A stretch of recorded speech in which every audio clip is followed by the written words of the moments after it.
हिसार के डीसीएम मिल का मामला काफ़ी ज़्यादा गर्माता जा रहा है। जिस जगह पे इस वक्त मैं मौजूद हूँ, ये मिल गेट के विनोद नगर के बिल्कुल सामने की जगह है, जहाँ पर आप लोग देख सकते हैं इस वक्त कूड़ा आप लोगों को दिखाई दे रहा होगा, मिट्टी जो है वो दिखाई दे रही होगी। लेकिन कुछ समय पहले यहाँ पर, काफ़ी साल पहले यहाँ पर मकान बने हुए थे। लगभग 30 सालों से लोग यहाँ पर कब्जा करके रह रहे थे। कहीं ना कहीं वो जो है अपने आप को इसका परमानेंट ओनर समझने लगे थे, लेकिन एकदम से कहीं ना कहीं कार्रवाई करते हुए यहाँ पर जितने भी मकान बने हुए थे वो सभी तोड़ दिए गए और अब ये जगह जो है वो समतल कर दी गई थी, यानी कि प्लेन कर दी गई थी। लेकिन अगर अब आप लोग देखेंगे, अब यहाँ पर ना तो आप लोगों को कोई घर दिखाई देगा और ना ही यहाँ पर आप लोगों को कोई भी झुग्गी झोपड़ियाँ दिखाई देंगी। वहीं अगर बात की जाए डीसीएम मिल के अंदर की, तो मामला जो है बेहद ज़्यादा तूल पकड़ता जा रहा है, क्योंकि कहीं ना कहीं ये जो मिल है वो मिल के काम के लिए दी हुई थी।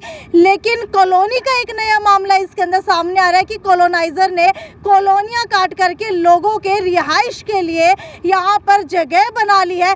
क्या है पूरा मामला वो जानते हैं। कुछ स्थानीय निवासी इस वक्त हमारे साथ मौजूद है। कृष्ण जी, मुझे ये बताइए, अगर बात की जाए यहाँ पर अंदर की, तो क्या अभी भी कंस्ट्रक्शन चालू है? जी, डीसी साहब के आदेश थे कि इसमें लाइसेंस सस्पेंड हो चुके हैं इनका, तो काम को रोक दिया जाए। आज हमने अभी पता किया है, अंदर मिस्त्री मजदूर लगे हुए हैं अभी। तो ये तो डीसी साहब के आदेशों की भी अवहेलना है जी। तो डीसी मिल तो अपने से बड़ा किसी को समझता ही नहीं है जी। ठीक है, अगर बात की जाए 27 अप्रैल की, तो स्टे मिला हुआ था 27 अप्रैल तक कि यहाँ पर कोई भी काम नहीं करवाया जा सकता। लेकिन उसके बावजूद भी यहाँ पर जो कॉलोनियाँ काटी जा रही हैं, अभी क्या काम वहाँ पर चल रहा है और कौन जो है ये कॉलोनियाँ काट रहा है? ये कॉलोनी कॉलोनी पे जैसे इसका लाइसेंस पे स्टे हो गया था, उसके बावजूद भी धक्काशाही वाली बात है जी। हम डीसी साहब को इसकी कंप्लेंट करेंगे, इसके अंदर अब भी काम चल रहा है, किसी भी कंस्ट्रक्शन का कोई भी काम ना हो, ऐसा उनका आदेश है जी। उसके बावजूद भी ये काम चला रखा है इन्होंने। ठीक है, इस डीसीएम मिल की बात की जाए तो काफ़ी सालों पुरानी ये मिल मानी जाती है। मुझे ये बताइए, शुरू से मुद्दा क्या था और किस वजह से इसका विरोध होना शुरू हुआ? ये क्या हुआ मैडम, मैं आपका थोड़ा सा 2 मिनट का समय लूँगा इसमें, क्यों बताने में लंबा मामला है। ये क्या हुआ जी, 1953 के अंदर पंजाब सरकार ने डीसीएम मिल को एक धागा मिल लगाने के लिए 400 एकड़ ज़मीन को दी थी, जिसकी 1956 में डीड बनाई गई जी। वो डीड में कंडीशन लगा दी गई, शर्तें दी गौरव सरकार ने कि भाई आप लोग इसमें सिर्फ और सिर्फ उद्योग लगाएंगे ताकि हिसार के लोगों को रोज़गार मिल सके। क्यों, उस समय तक हिसार इतना डेवलप नहीं था, स्टार्टिंग थी जी। तो इन्होंने जैसे 56 में डीड बनवा ली, अपने 150 एकड़ में मिल लगा दी, 250 एकड़ इनकी खाली रहेगी, कुछ एक में बागवानी भी थी इनकी। फिर चलता चलता क्या हुआ मैडम कि इसमें 1989 के अंदर इन्होंने एक परमिशन मांगी मिल वालों ने हरियाणा सरकार से कि हमें कुछ ज़मीन बेचने की परमिशन दी जाए, हमारी फैक्ट्री में घाटा हो गया है और मशीनरी वगैरह खरीदने के लिए। तो अपने ताऊ देवीलाल जी की सरकार होती थी जी हरियाणा में, तो उन्होंने डीसी हिसार को आदेश किया कि भाई हमने ज़मीनें डीसी मिल को फैक्ट्री लगाने के लिए दी, बेचने के लिए नहीं दी, इसलिए इसकी ज़मीन को रिज्यूम कर लिया गया। उस रिज्यूमशन के खिलाफ डीसी मिल हाई कोर्ट में चला गया जी, जो कि इसके 2010 के अंदर इसका फैसला डीसी मिल के हक में आया कि भाई रिज्यूमशन की कार्रवाई गलत थी, ज़मीन वापस ले सकते हैं बट कार्रवाई गलत थी। तो उसके बाद क्या हुआ जी, 2013 के अंदर 14 के अंदर इनका इंतकाल डीसीएम के नाम कर दिया गया 253 एकड़ का, और साथ में फिर ये वाला दिया गया 253 एकड़ ज़मीन में से 13 कनाल ज़मीन पे कुछ 110-11 घर बैठे हैं इनके मुताबिक, वो हम लोग खाली करवा के देंगे। जिस डेट में ये डीसीएम के नाम इंतकाल कर दिया गया, उसके बाद तो सरकार उसकी मालिक थी ही नहीं जी। फिर भी तहसीलदार ने कहा भाई ये ज़मीन मेरी है और मैं ज़मीन खाली करवा के दूंगा। जब उसके पास मालिकाना हक ही नहीं था, तो वो कैसे हम लोगों को उठाने का ठेका ले सकता है जी। तो सीधी सी बात है कि उनका डीसीएम के अधिकारियों के साथ मिली भगत थी। फिर 2016 के अंदर उन्होंने हमारे 135 घरों को 13 कनाल ज़मीन का हवाला देके तोड़ दिया जी। अब क्या हुआ मैडम कि अब 2019 के अंदर एसीएस हरियाणा सरकार ने डीसी सार को एक पत्र लिखा कि भाई राजकीय पशुधन फार्म की 65 कनाल ज़मीन डीसीएम के कब्जे में है, और 2014 के तत्कालीन तहसीलदार ने डीसीएम के नाम राजकीय पशुधन फार्म की ज़मीन का इंतकाल कर दिया, और राजकीय पशुधन फार्म द्वारा वो ज़मीन कभी बेची नहीं गई। हमारे पास उसका एक एसी साहब का पत्र भी मौजूद है, ये वाला लेटर है जी, ये वाला लेटर। इसमें टोटल 151 कनाल 11 मरले ज़मीन फालतू है जी। इसके अंदर 65 कनाल ज़मीन जी एलएफ की, 85 कनाल ज़मीन डीसी हिसार की, जो इसके कब्जे में 1953 से चली आ रही है। इसकी एवज में 1976 में एक मीटिंग हुई थी जी।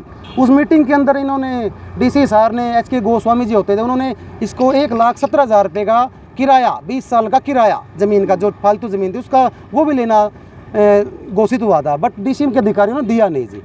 ये मामला था मैडम। ठीक है, अगर बात की जाए इस डीसीएम मिल की, तो आप मुझे ये बताइए कि अभी जो स्टे मिला हुआ है लेकिन उसके बाद भी कंस्ट्रक्शन यहाँ पर चल रही है, उसको लेकर के आपका क्या कहना है? अभी क्या हुआ जैसे मैडम, जैसे 2016 के अंदर हमारे घर तोड़ दिए गई, फिर 2020 में क्यों हमें पता था इसके पास ज़मीन फालतू है जी, हमें ये आरटीआई से कागजात मिल चुके थे। हमने 3/1/2020 को रंजीत चौटाला जी हैं हमारे बिजली मंत्री जी, उन्होंने ग्रीवेंस कमेटी की सार में एक मीटिंग ली हुई थी। उसमें हमने मुद्दा उठाया कि जी डीसीएम मिल के पास ऐसे ऐसे सरकारी ज़मीन का कब्जा है, तो उन्होंने पैमाइश के आदेश कर दिए थे जी 3 जनवरी 2020 को कि भाई डीसीएम मिल की पूरी पैमाइश की जाए, तभी दूध का दूध पानी का पानी होएगा। 2-3 दिन जी पैमाइश भी चली। उसके बाद क्या हुआ जी, डीसीएम मिल इस पैमाइश के अगेंस्ट ये हाई कोर्ट से स्टे ले आया जी, जिसका केस नंबर है CWP 709/2020।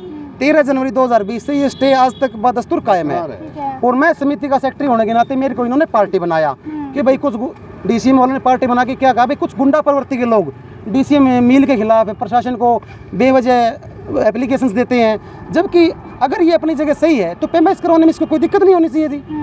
हम ये नहीं कहते कि भी इसको 400 एकड़ ज़मीन मत दो, इसको 400 एकड़ ज़मीन पूरी करके जो ज़मीन बचती है वो सरकार अपने पास रखे, पब्लिक यूटिलिटी के यूज़ करे, या हमारे 135 घर तोड़े गए हैं या इनको अलाट करे जी, हमारा ये चाहते हैं जी। ठीक है, आप मुझे ये बताइए कि अंदर जो अभी भी कंस्ट्रक्शन का काम चल रहा है, क्या आप लोगों ने देखा है और क्या काम चल रहा है? घर बचाओ संघर्ष समिति प्रधान सुखदेव चहल, हम अब गए थे, मिस्त्री लगे हुए थे जी, और जेबीसी भी चलने लग रही थी। इसी बात से हम डीसी साहब को ये कहा था अगर कोई काम चले तो हमारे को बता देना, हम आज इसकी वीडियो भी डीसी साहब को भेजेंगे और उसकी शिकायत भी भेजेंगे। ठीक है, अगर बात की जाए इस पूरे मामले की, तो क्या लगता है कि क्या कोई कार्रवाई इस मामले के ऊपर होगी?